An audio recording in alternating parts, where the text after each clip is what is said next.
Hello, welcome back to my series, the Decades of Action Challenge, ongoing series that I'm doing throughout the year.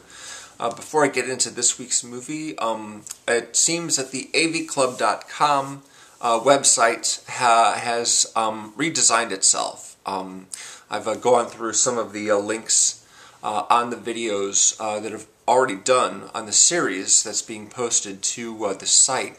And I only had to change a couple of the links in order to make sure that they were correct and that they didn't mislead anyone. You know, go to an error message or some other page that it wasn't supposed to go to.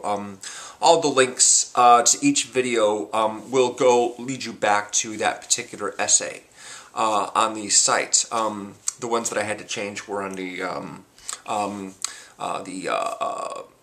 the page, basically, with the whole roster of essays so far. If you're not familiar with what I'm talking about, I'm doing basically a series of videos on another essay series by a writer named Tom Breihan. It's called A History of Violence, and it's about what Breihan considers the most important action movie of each year, starting with A Bullet, starring Steve McQueen in 1968, and moving forward to the present.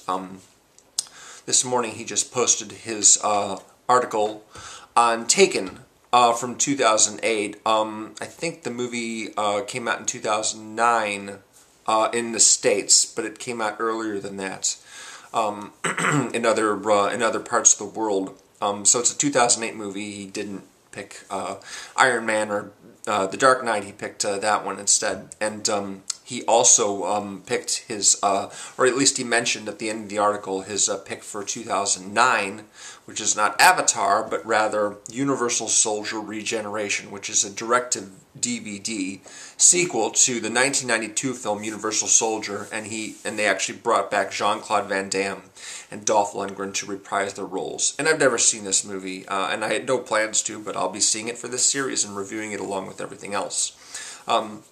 This week I'm on the year 2000, so I'm slowly, gradually catching up, gaining ground on Breihan.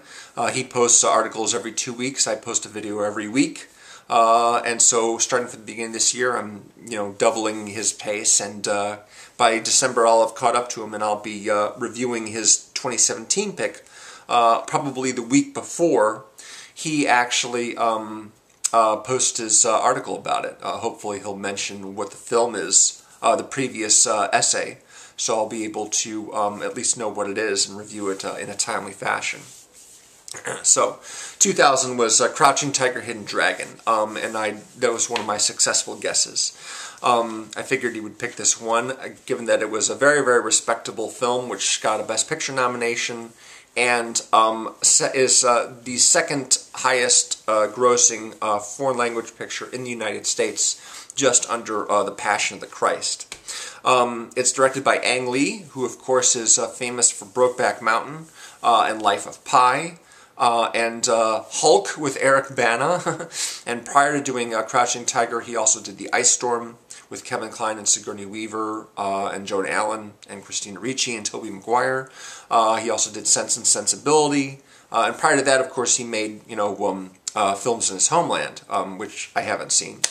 This movie is based on a novel, which is one in a series, and it's not the first in the series. It's like the fourth or fifth, according to what I've read about it. The story takes place, centuries ago, in olden times, pre-industrial revolution. You had these legendary fighters using handcrafted swords in their campaigns, their endeavors, whatever they were. The story begins as a legendary warrior played by Chow Yun-fat, who is also in John Woo films The Killer and Hard Boiled. He is thinking of hanging up the mercenary life or the warrior life and retiring and settling into a quiet life, possibly considering a life with the Michelle Yeoh character, who they have known for a very long time. She is also a warrior, and that idea is probably really appealing to her because she has known him for a long time and has lots of warm feelings toward him. Before he retires, though, he feels he has the last bit of business to take care of, which is that his master was killed by a notorious criminal called the Jade Fox, and he has not avenged his death. So he's a little reluctant to retire, but he feels he's going to have to at some point. In the meantime, though, he visits a governor in a town who he is familiar with and presents his sword to him.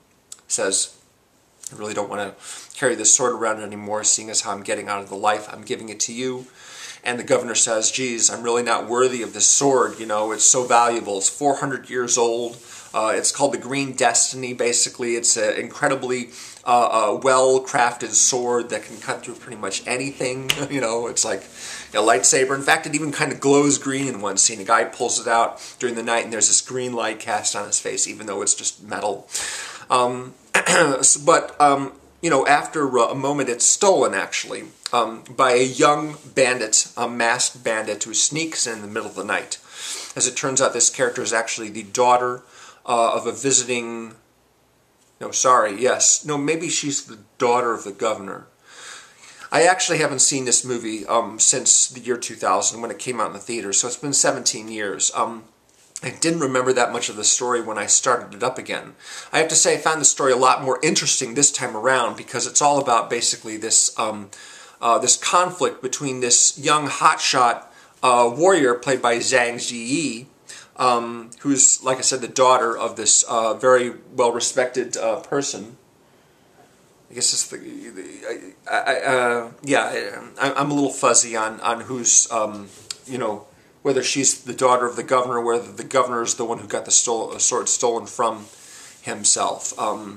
Anyway, she's a very, very skilled martial artist, and when she steals the sword, Michelle Yeoh, who's living in the same village, tries to stop her.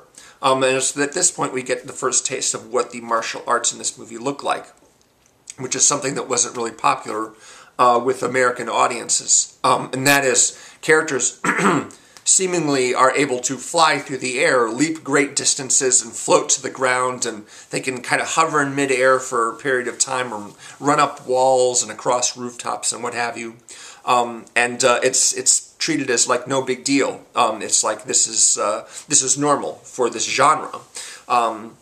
And so this is something that Ang Lee was doing, is bringing this sort of style of martial arts film to Americans. And he had basically a lot more wire work in American martial arts movies after that, or movies with martial arts sequences had people like running up walls and doing a lot more flying kicks, things that should be physically impossible in the real world. But yeah, he sort of made this sort of the norm for this film right here. So Michelle Yeoh's character is intent on not only getting the sword back from Zhang Ziyi, this young, very skilled fighter, but also in just making sure that her life isn't ruined because of this sort of rash decision that she's made. And it's the same with the Chow Yun-fat character when she tells him, oh, it's this young girl right here. She's a very good fighter, but she's rather impulsive. So let's see if we can resolve this without causing, you know, any harm to her, or, you know, her family's reputation, her family's legacy. And this cycle keeps happening over and over again, because the girl, she romanticizes the warriors of legend, the ones she's read about. She romanticizes warriors like the characters Michelle Yeoh and Chow Yun-fat are playing, and she wants to be free in that way. And Michelle Yeoh's like, well, you know, there's a lot of things they don't tell you about in the books, like how you never shower for weeks, and you know, you have to sleep on rocks and hard ground and everything like that. Out in the wilderness, you're always being hunted and everything. But the girl really doesn't listen to her that carefully. And they keep giving her these opportunities to, like, just give the sword back. Just give the sword back and everything will be fine. You know, it's not like you have to, it's not like your life will be permanently damaged like that. You have to be careful about these decisions that you're making. But she's just very, very rash and impulsive. And at one point, she actually takes out an entire restaurant full of guys who challenge her with this sword. And at one point, Michelle Yeoh, is just like, you know what, I'm sick of this, okay? I'm going to take the sword back from you. We're going to have it out right here. I've tried to be your friend. I've tried to protect you and your family and everything like that, but it's clear you just don't want to listen to me because you just don't respect us. You don't respect the life experience that we've had, the lessons that we're trying to teach you. And I guess I just wasn't really interested in seeing a story like that back when this movie came out. I remember the fighting all that well, but not the story all that much, so it kind of resonated for me a lot better now. 17 years later, I'm a lot older, you know, I'm 44 now. And so, you know, a kind of a story like this has more appeal at it, or I find more interesting than I did back when the first film came out. Back when it came out, I was all about the action and didn't really care about, you know, how old was I in 2000 actually? 27? Maybe, right? Something like that? Yeah, I guess it was about 27 or so. Anyway, this is a fantastic film. It's a terrific, terrific action picture, just a terrific picture in general. Very, very much worthy of its Best Picture nomination. It didn't win, it lost to Gladiator. And didn't win Best Director either. Steven Soderbergh was nominated twice that year. He won for Traffic, but he was also nominated for Erin Brockovich. Still, the movie itself has a good legacy. And there's actually a YouTuber named Patrick H. Williams who made a video about Crouching Tiger, Hidden Dragon just the other week. And talking about, you know, why people should remember it, how great it is. So I'll put a link to that in the description below if you'd like to check it out. Of course, I'll put a link to Tom Breihan's article on Crouching Tiger in the description, as well as the link to the playlist for all my videos in this series, and my Facebook page, of course, if you'd like to visit that as well. The next video I'll be making will be, of course, a week from today. That's the 2001 pick, which is the original Fast and the Furious movie, a kind of Point Break ripoff. Strangely, Breihan didn't pick Point Break for his 1991 selection. It was Terminator 2. But yeah, Point Break kind of led to Fast and Furious, which led to this franchise that is still ongoing. Just had the 8th film in the series get released earlier this year, as I'm sure you're aware.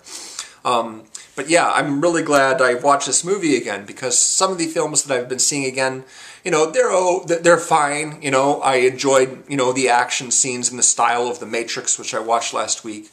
But the story isn't nearly as compelling now as something like Crouching Tiger, Hidden Dragon is now. So that's been real interesting. It's been kind of an interesting history lesson to go through and rewatch a lot of these films right here. So, although I don't think I'll enjoy Fast and the Furious as much, I'm looking forward to just, you know, getting another look at it. I think the last time I watched it was 2011, right before Fast 5 came out, and I sort of watched it at high speed just to sort of get it over with, because I was watching all the Fast and Furious movies prior to the 5th one coming out. Anyway, that's all I have for now. Thanks very much for watching. Like I said, I'll see you again next week, and be sure and check out any of that stuff in the description if you are curious about it. Appreciate it very much.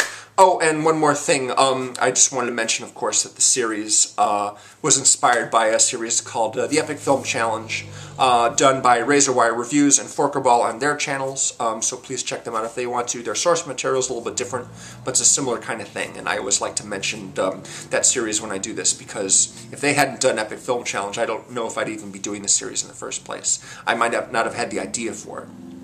So, thanks again. See you next week for The Fast and the Furious, Vin Diesel and Paul Walker and Michelle Rodriguez, all that good stuff. I'll talk to you later.